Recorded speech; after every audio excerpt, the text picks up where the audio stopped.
Hi, my name is Emily Himmelwright, and this is Case Study 2. So, for just a reminder, the patient that I have chosen is a female who is 4 years old. Their communication modes include speech device, vocal sounds, but there is minimal functional speech output. Services provided for the patient are OT, ST, and which is occupational and speech therapy, and then ABA services and clinic. Diagnoses include ASD and no other previous diagnosed medical conditions. So some behavioral targets that the patient engages in is aggression, which includes biting, which is any instance or attempt in which the patient passes any part of another person's body past the plane of their lips and uses their teeth to press into the skin. Each removal counts as a new instance. There is pinching, which is any instance or attempt in which patient uses 2 or more fingers to pinch another person. Hair pulling, which is any instance or attempt in which the patient uses her fingers to grab another person's hair or pull in any direction away from their body. Then pushing, which is any instance of the patient placing her hands on the person and using force to move them. The hypothesized function of aggression is access and escape.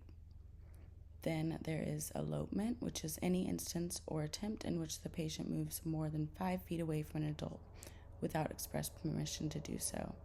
This applies to any environment and regardless of the previous command.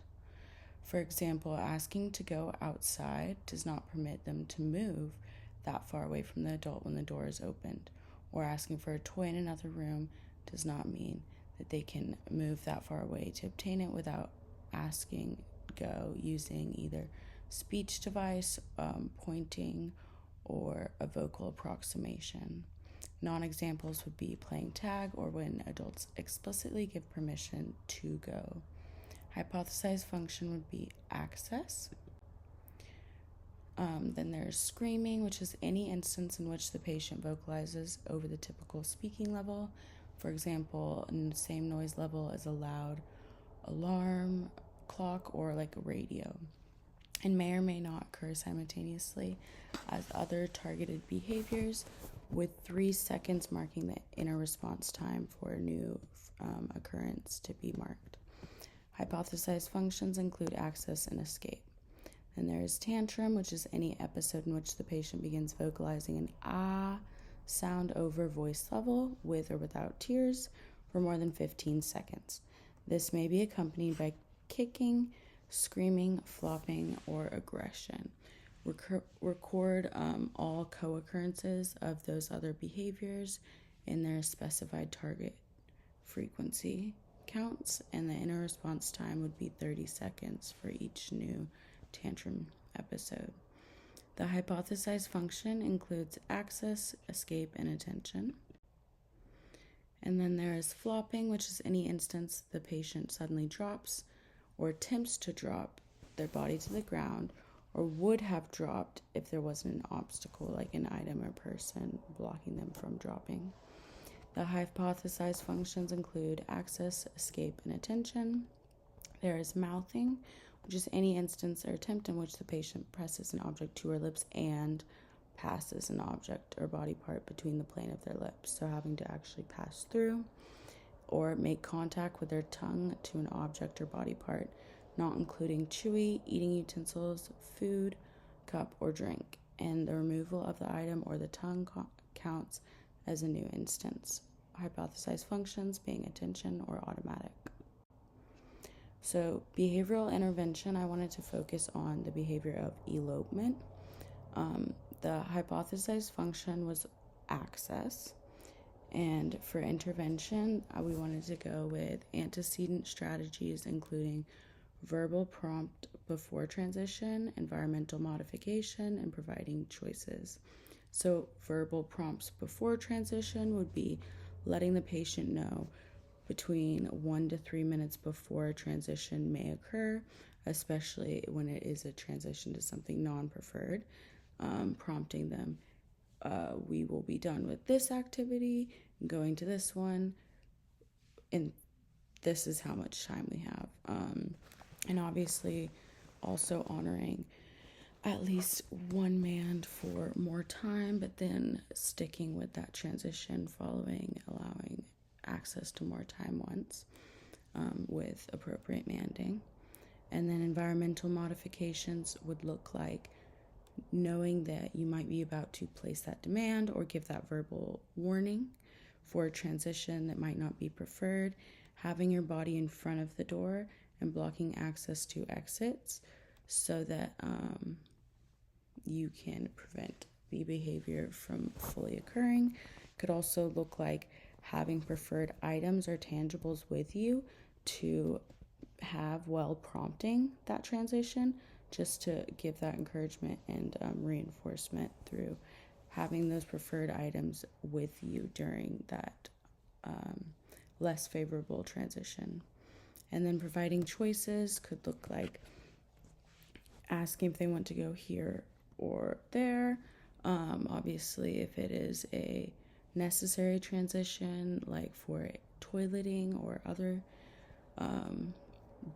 dignity or safety concerns, or even just going to other service providers, then in that case, you would want to at least provide choices of having an option to bring a preferred item with them for having some more time, possibly before the transition, or for activities or tangibles that they may be able to access following that transition. Then the behavioral techniques used include functional communication training with least to most prompting, and then differential reinforcement of alternative behavior.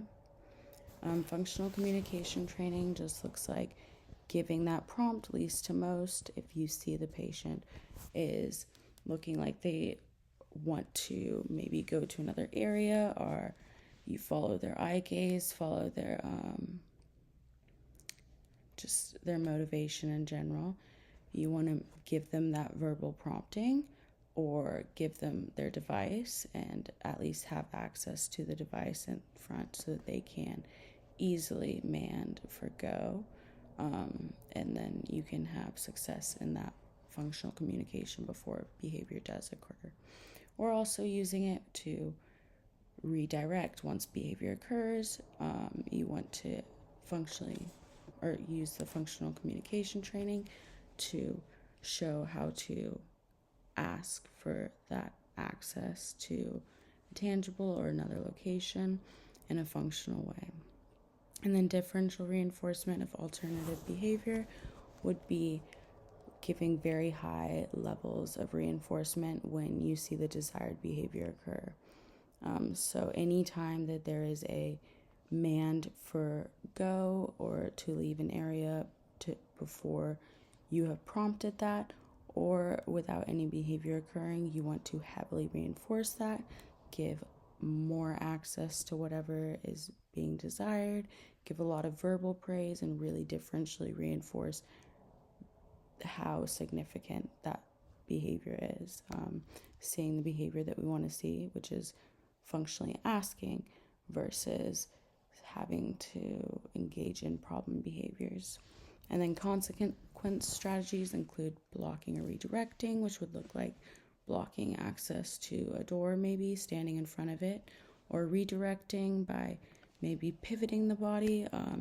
They have already eloped from the area. You can use error correction, which would look like going back to where you came from and having them functionally communicate where they would like to go, the mand, with either speech device or vocal approximation or a point, and then allowing them to go to that area. So functional relevance, these are all appropriate replacements to gain or request access. And then the antecedent interventions, the verbal prompting, environmental arrangements, providing choices is a huge thing used in ABA and has been shown to have success in reducing occurrences of behavior by making sure that you're setting them up for the most success to have the behavior that you want happen. And then functional communication training was found by Carr and Durand in 1985, has been used all throughout ABA and proven to be really great for being effective in reduction of challenging behaviors maintained by a lack of communication. And then differential reinforcement of alternative behavior, which I chose because it specifically reinforces the desired behavior that you want to see increase that also has the same function of access. And then the antecedent interventions are always chosen just because they decrease the likelihood of behaviors occurring and increase opportunities for reinforcement of the desired behavior to occur. And for the task list related to C1, establish operational definitions of behaviors, which was done by providing those definitions. F1, review records and available data at the outset of the case, which we wanted to review the patient and client history before making any intervention plans, since you want to make sure that it's individualized for the patient and able to be generalized to the environments that they will be in. F2, determining the need for behavioral analytics services. F3, identify and prioritize socially significant behavior change goals. F6, determine the common functions of problem behavior. F9, interpret functional assessment data, which was all done to find those functions and find interventions. And then H4, which is when a target behavior is to be decreased, you find an acceptable alternative behavior to be established or increased, which is what was done with the DRA. Thank you.